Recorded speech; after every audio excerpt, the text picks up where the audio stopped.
तर आज ही जी मी साडी नेसलेली आहे ना, ती माझ्या आईची साडी आहे. आता माझ्या आईच्या कपाटातून वजा होऊन माझ्या कपाटात तिची बेरीज कशी झाली ही थोडक्यात सांगते. तर आमच्या ग्रामदेवतेच्या मंदिरात होम होता, तेव्हा ही साडी आई नेसलेली. छोट्या बहिणीने सगळ्यांचा फोटो काढून व्हॉट्सअप स्टेटसला ठेवलेला. माझ्या लक्ष आईच्या या साडीवर पडला. आता माझी नजर पडल्याबरोबर ही साडी मला आवडली. मग काय, मुलीने आईजवळ काही मागितलं आणि ऐणार नाही असं कधी होईल का? मग ती साडी आईच्या कपाटातून वजा होऊन माझ्या कपाटात तिची बेरीज झाली.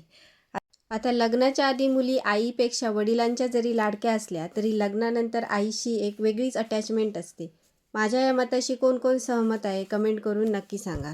आता ही झाली साडीची गोष्ट, पण आजच्या दिवसाची गोष्ट तरी आहे का? तर मार्गशीर्षातलं आज शेवटचं गुरुवार. छान सकाळी पूजा मांडून घेतलंय, कथा वाचून घेतलंय आणि संध्याकाळच्या टायमात हळदी कुंकवाचं आमंत्रण होता तिकडे गेले. तिकडून येल्यावर मी पण माझ्या मैत्रिणींका हळदी कुंकू देऊन पुस्तक आणि केळा पण दिले. चहाचो कार्यक्रम थोडक्यात केलो आणि ह्या बघा गोलून माझा बघून स्वतः चॉकलेटा वाटूक सुरुवात केल्यान. मोठ्यांचा बघून लहान पोरगी शिकतात ह्या मात्र खरा हा. जेवणात आज डाळ भात चपाती कुर्मा आणि गोडमध्ये गाजराचं हलवो केलंय. तर तुमच्याकडे आज जेवणात स्पेशल काय हा कमेंट करून नक्की सांगा.